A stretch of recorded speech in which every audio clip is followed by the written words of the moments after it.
আজকে একটা নাস্তার রেসিপি করব। তার জন্য কড়াইয়ে তেল দিয়ে দিয়েছি, তাতে হচ্ছে পেঁয়াজ কুচি, লঙ্কা কুচি, একটু বিনস কুচি, গাজর কুচি, এগুলো হালকা করে একটু ভেজে নিচ্ছি। সব সবজিগুলো একটু হালকা করে ভাজা হয়ে গেছে। এখানে সেদ্ধ করে আলু নিয়েছি, এখানে নুন, হলুদ, কাশ্মীরি লঙ্কার গুঁড়ো, একটু হচ্ছে চাট মশলা আর একটু চিকেন মশলা দিয়ে সবগুলোকে একসঙ্গে ভালো করে মেখে নিচ্ছি। সবজির সাথে ভালো করে আলুটা মিশিয়ে নিয়েছি। এরপরে এটা গ্যাসটা অফ করে দিচ্ছি। আলুর সাথে ধনেপাতা কুচি দিয়ে ভালো করে আলুটা মেখে নিচ্ছি। সবগুলো টিকিয়া শেপ করে নিয়েছি। এখানে ময়দা, নুন আর জল দিয়ে একটা ব্যাটার তৈরি করেছি। এইবারে এই টিকিয়াগুলো এর মধ্যে দিয়ে দেবো।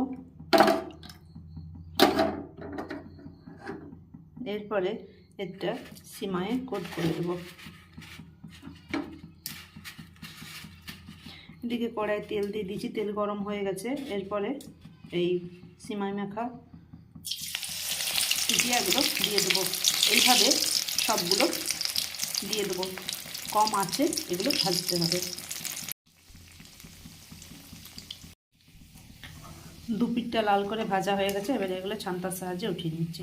ভিডিওটা দেখার জন্য ধন্যবাদ।